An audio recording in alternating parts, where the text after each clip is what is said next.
Yabuya idogi kagoda. Bafethu cishe sonke siyanyanya amaphara.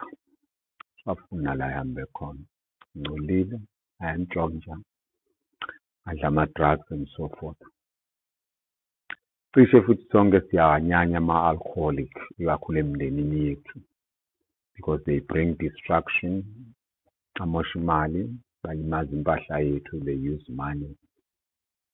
Yala ekhaya, ukufida i-habit yabo. Mawushade ne-alcoholic, there is no much sex going on. We hate that. Kodwa khona into eyi-addiction engahethwa muntu. Socially accepted. Ukujola. Sijole ngathi sinesikweletu esisikumele sisikhokhe ngokujola. Sijole ngathi wonke umuntu kumele ajole. It's a must, it's a given. And the age yokuqala ukujola is going down all the time. Ngizwa kuthiwa o-11 no-10 sebeyajola abanye bazibamile. Yini ukujola? Courtship nesilisa. Abanye babonile somewhere else ukuthi ngifuna ukuqala i-ministry yama-young adults eParish yakithi. uNkulunkulu abusise umzamo wethu okumkhonza kubantu bakhe. Abese eqinisa nabantu bakhe ukuba babhekane ney'nselelo zempilo ngeqiniso. Enye incwadi engizifundile ithi umjolo courtship ukungena ebudlalwaneni obu-intimate noma obufudumele ukubona ukuthi umshado into engenzeka na. Nayo iqala yonakale lapho bafowethu. Ukuthi lemjolo yethu ayiye emshadweni. Mhlawumbe umshado ake siuchaze ngoba because of certain social obligations and social restrictions umshado. Ngomshado ngisho ukuthi ubuhlobo bokuzinikela komunye ngokupheleleyo futhi nokuthi nifuna kuqhubeke isikhathi eside. May have a ritual, lobolana, ukusina, wenzani, ngesontweni, whatever, but it may have not a ritual. Actually, ebandleni eliyingcwele elikatholika umshado uba khona ngokuvumelana kwabantu ababili. Umfundisi leligama sithi umfundisi uyashadisa sesibhedla. Umfundisi ufakazi webandla kubantu ababili abazishadisile bona. Yena ke abufakazi webandla abese eba obusisayo umshado osanda kwenzeka. Kodwa umshado comes to effect by the exchange of vows. So technically mhlawumbe ubusisiwe, but manivumelana ukuthi you and you alone, you forever, forever wena nisho njalo, then it falls to the technical description yomshado. Okay, so sijolelana. Asijoleli ukucabanga ngendaba yomshado. Masiqala ukujola indaba yomshado singekho le kude. Sijola nje ngoba kuyajola, sijola ngoba, and then we get addicted. Kuphele lokhu sekumele ungene kokunye, kuphele lokhu ungene kokunye, kuphele lokhu ungene kokunye. And then dilethe istress esiningi empilweni zethu, siyagoyisha njengomuntu o-addicted ukugembula, agcine nezikweletu, ogoyishayo ngoba exa kuyikweletu. Nokujola kwenza sigoyishe. Ngo uphi yanginakile online, angiphenduli unjani.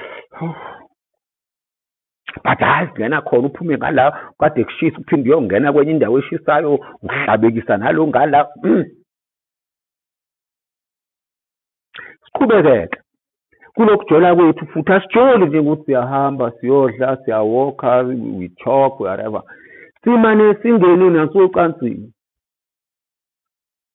Abanye bethu size sithola abantwana. Tholela lo, tholela loya, tholela loya, both sexes. Mfana unengane umhlaba wonke intombazane ine crash yayo yama choices wethu. Abanye bethu ngokuthuka bese sizihushula izisu, so bese siphenduka yini umfana manivumelene intombazane nivumelene, so umfana becomes i funeral parlor, intombazane becomes a cemetery. Ngoba nje we have to jola. And then it's indaba yokulala. Nabakholwayo, they feel this obligation. Bengenayo iplan yokushada. Now, ithini izwi likaNkulunkulu ngalento bafowethu? Angithathe nje 1 Corinthians chapter 6. Ngisuke kuverse bani? Kuverse 12. size siyofika kuverse 20. Konke kuvunyelwe, kepha kona konke okusizayo. Konke kuvunyelwe, kodwa kufanele ngibuswe yikho konke.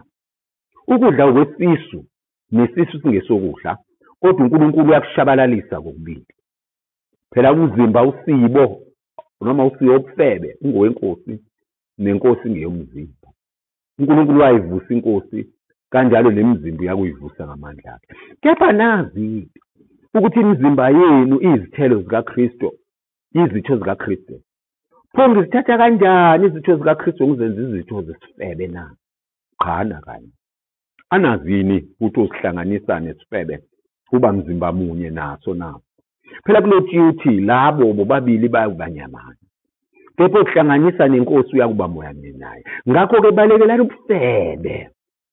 Ngokuba zonke izono umuntu azenzayo zenzeka ngaphandle komzimba, kodwa ufebayo ungcolisa umzimba wakhe. Anazini ukuthi umzimba wenu uyithempeli kaMoya oNgcwele naye ememukele vela uNkulunkulu, nokuthi anizimele ngokwenu na, ngoba nathengwa ngenani elikhulu. Ngakho ke mngcweliseni uNkulunkulu emizimbeni yenu. 1 Corinthians chapter 6 verses 12 to 20. Amazwi akhuluma umpostoli Pawulo.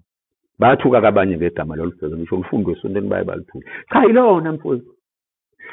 Sesifine ubufebe ke ngokuthi umuntu uthandana nabantu abaningi ngesikhathi esisodwa, futhi liqondaniswe nentombazane kuphela emfaneni kuthiwa yisoka. Ubufebe bonke lokho. We call it simultaneous bufebe. Ubufebe ngesikhathi esisodwa. Kodwa khona ubufebe futhi esizothi serial, ubufebe bokulamanisa. Wena nje emzimbeni wakho usungabala uzweqa isandla, uzweqa esesibili, into esihlangane nomzimba wakho. Ubufebe lokho. Hayi angiqede bafowethu, ngizoze nikhale kakhulu. Angisho ukuthi bafowethu uma ufeba bebathe ngichazile ukufeba either simultaneously or serially, noma kade ufeba usuyisona ezidlula bonke abanye abantu.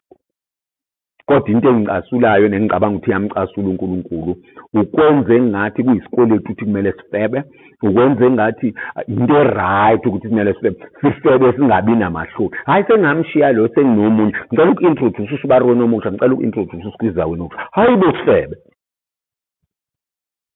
uyikholwa. You cannot be proud ngokufeba uyikholwa. Jola kodwa ujolelani umshado. Uma usubona ukuthi awusekho, hlalile phansi mntakama uziqhubeke nempilo. Uma sekunama mistake okujola kwakho wayizolo kuyingane, uyithandele izingane zakho. Uma ngekho lokho, uyitholele ihobby, uyitholele into enepassion nayo, uzenzele zona. Shaba fethu. iDog kaGod yanithanda, kodwa uGod weDog unithanda ukudlula. Anibusiseke lo God weDog. Egama likaYise lenendodana noMoya oCobileyo. Amen.